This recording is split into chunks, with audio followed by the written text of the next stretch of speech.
conversations. Rocky's Secret Files. Your story they never knew existed. Tinuruan niya ako kung paano maging isang mahusay na kabit. Yung puso ko parang sinasaksak sa sobrang sakit. Rocky's Secret Files. Secret Files. With Titan Jello. Rocky's Secret Files. Rocky's Secret Files. Secret Files.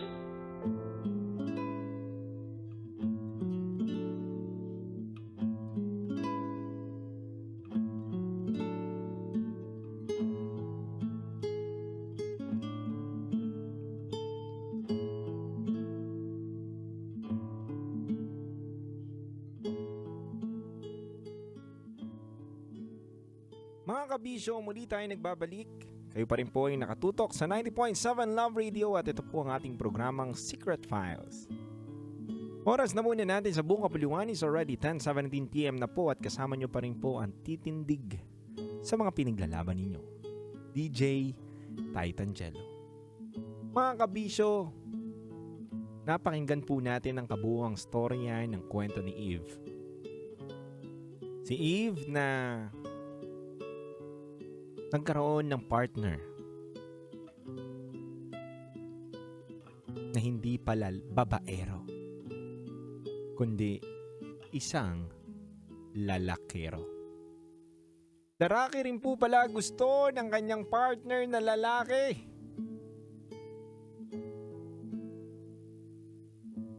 Masakit to sa ulo, kabisyo, pero alamin na muna po natin kung ano po ba mga komento ng ating mga kabisyo na napakinig o nakikinig sa ating programa ngayong gabi na to.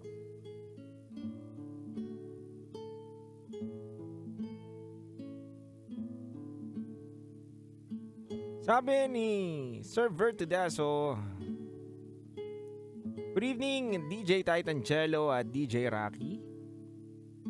Eve, nais ko lang pong sabihin sa iyo na mahal mo ang iyong asawa.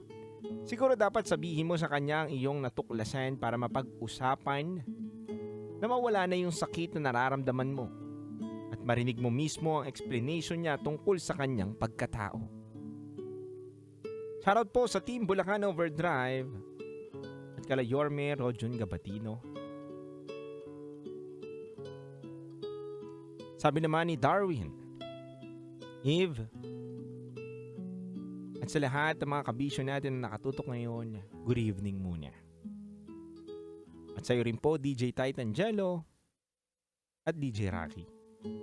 Nais ko lang po sabihin kay Eve ay kahit sabihing 12 years na kayo ng fiancé mo, kung alam mong may makamake love siya na kapwa ding lalaki, it's better kung i-let go mo na siya.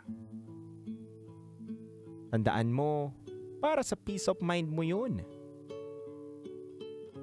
Pero, you must prepare your mind and heart to say this to him. Yan po ang sabi ni Darwin. Sabi naman po ng ibang mga kabisyo pa natin dito, hi DJ Titan Jello at DJ Rocky Terra.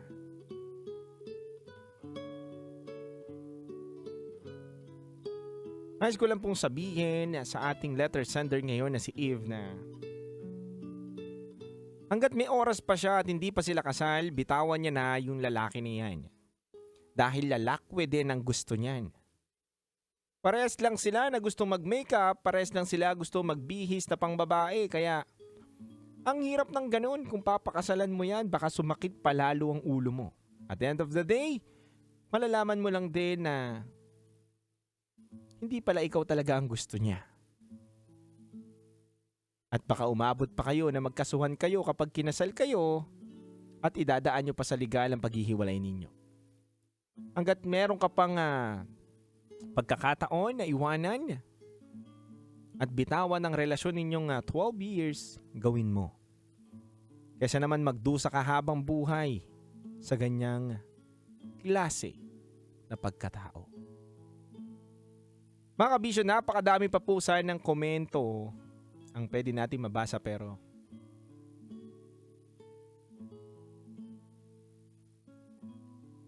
kulang na po tayo sa oras. Kabisyo, ito po ay isang masakit sa ulo na problema ng ating letter sender. Ay din po ako, yung binabasa ko yung kwento, nagulat at nabigla po ako sa mga nalaman ko na meron palang ganun, no? Meron palang mga tao na nakikipagrelasyon ng mahabang panahon pero marirealize din nila at the end of the day na hindi pala yun yung gusto nila talagang karelasyon. Pero mo, 12 years na nakisama sa isang babae pero lalaki din pala gusto niya.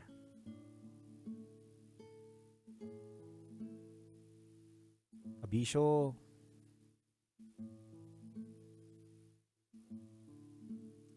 hindi naman masama magmahal ng parte ng LGBTQA+, pero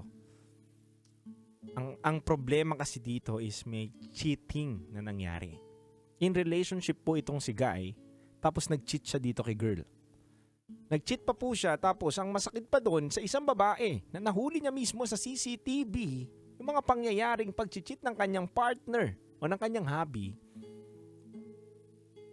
ay merong ka-sex o ka-make love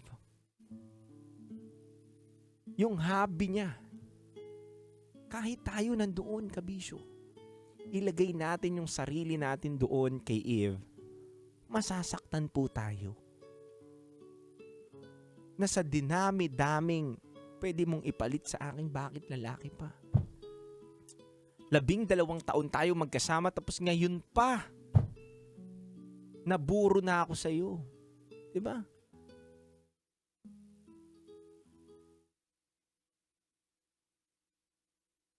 Eve, kung nakikinig ka ngayon, alam ko na hindi ka magliliham o hindi ka susulat dito sa ating programa kung hindi ka nasaktan ng sobra-sobra. Ang tanging payo ko lang sa'yo, tama yung kabisyo natin na isa.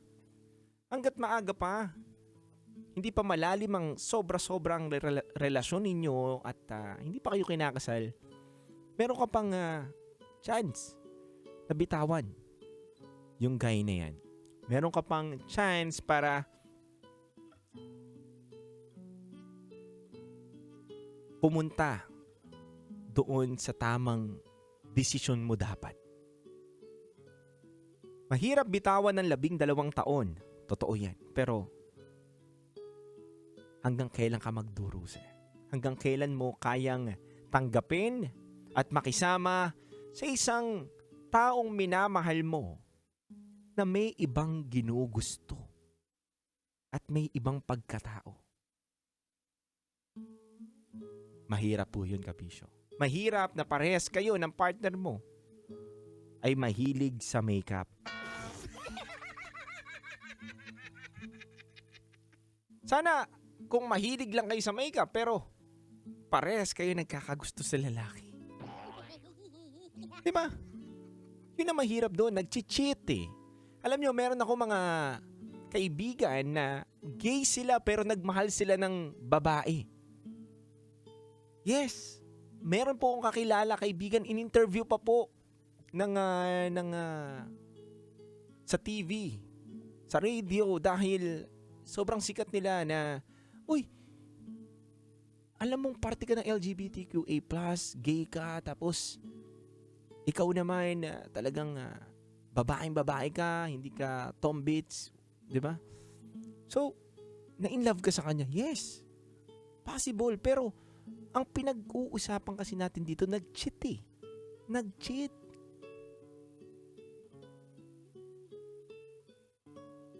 Kahit anong gender mo, kung anong gender man ang pinag-uusapan natin, kung alam mong nag-cheat ang isang tao at niloloko ka, magiging sakit mo yan sa ulo. Dahil hindi makukontento yan sa'yo.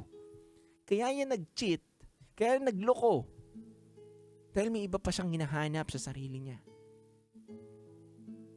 At kaya't hanggat maaga, bumitaw ka na. Pero kung kaya mong panindigan at ayusin yung tao na yan, ikaw lang ang nakakaalam yan. Walang pwede magturo sa'yo, kundi sarili mo.